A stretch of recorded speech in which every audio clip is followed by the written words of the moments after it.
Hey again, everyone. Welcome back to another installment of Speaking of Sundara, where I talk about my Sundara Dawn of a New Age fantasy RPG setting. And for those of you who are just joining us, you might not notice this. This is not my usual setup. I'm normally in the place where I live. But the past couple of videos I've mentioned that my building has been under construction, so I've had to record at odd hours and do lots of retakes due to all the noises and the power tools going on in the hallway. Well, that construction finally made its way to my apartment, and since I live on a corner spot and they needed access to my walls to put in various power conduits, management was kind enough to put me up in a hotel for a couple of weeks. So I'm making kind of a guerrilla video series going on at this point, but I'm trying to keep to a schedule, and I'm hoping y'all forgive the interesting lighting I'm dealing with, along with the general roughness of the video. But that said, this week I kind of wanted to get back to basics with the Sundara setting and talk about something that is a little smaller in scale, and that was one of the first stepping stones that got everything started. And in case you got here without looking at the title of the video, I wanted to talk about Ironfire, which was the first city of Sundara to get its own official splat book, and it was kind of made as a jumping off point for those who were new to the setting and weren't entirely sure what to expect.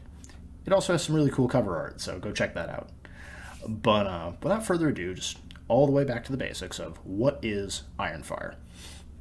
And it is a city that began with a very silly idea, a very crazy premise, and someone got it to work. The short version is that an alchemist in the long ago and the far away, about a century and change, which is baby years for fantasy settings, managed to dope out the secrets to making dragon steel. Dragon steel is kind of inspired by pattern welded steel or Damascus steel, as it's usually referred to in our world. And it's very high quality, it's very durable, it has a lot of benefits for its use and allows the creation and manufacture of lots of things that would normally be impossible of a pre-industrial setting.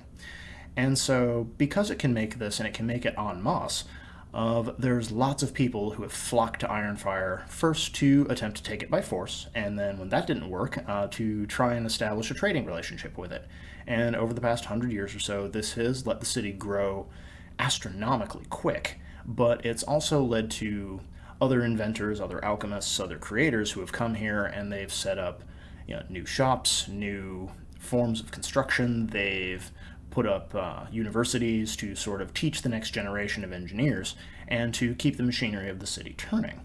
And because of that, there's a lot you can find in Ironfire, of whether you're looking for interesting bits of history, whether you're looking for a new paymaster, whether you're looking to fight pirates, or whether you just want to get involved with learning the next levels of the alchemical trade. There's something here for everybody. But in addition to being a very young city, which I thought was very important for the setting, if I wanted to make it clear from the get-go, from the first thing I put out, this isn't going to be one of those fantasy settings where you have a city that's been here for 10,000 years and nothing has fundamentally changed in those 10,000 years. The idea that the first place we go isn't, a London, a Rome, one of those places. It's more of an American timeline of, 200 years ago, this was an empty patch of earth. Now it's a volcano with a massive industrial forge in it, and it's a name known throughout the setting for the things that it creates and the people that come to and from here. But in addition to that, what I also wanted to do is I didn't want it to be just a place that made a resource or just a city where people could use as background. I wanted it to be kind of a center of adventure where people would come to start their games, or where they would have people who needed quote-unquote adventurers for things. And so there's kind of a double entendre with the name of the first city of steel. Is obviously this is where they have this massive manufacturing operation. It's where this particular kind of steel is produced. Ironfire also doesn't really have anything we would think of as an official army, an official police force, barely even a town guard. What they do have, though, is the ability to throw a rock and hit a mercenary. It is the center of the sellsword trade, of anyone who wants to deal in the violence trade can find a paymaster here.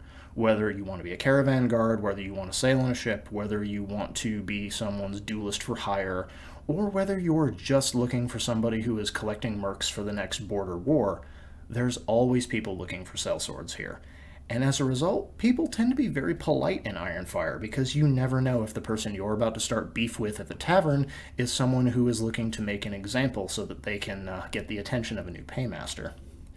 But with those two things combined, I also wanted to make a statement on what we find in Sundara, because on the one hand, Ironfire is kind of a sophisticated place. It's a place of learning, it's a place of experimentation, it's a place where you have people trying to find new formulas, discover new ideas, build new structures, and there's huge public works projects and lots of community outreach things going on.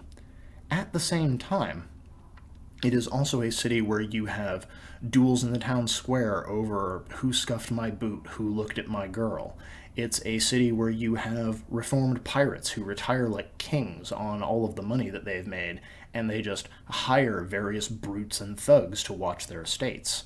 It's a place where you have just ancient grudges coming out of the woodwork because the city is new, but the land is old, and there is all kinds of stuff that's been happening here long before the Dragon Forge was built.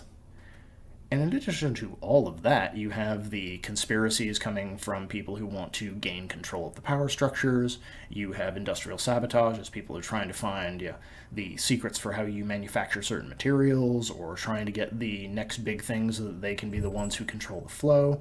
There's all sorts of stuff you can do within this one setting.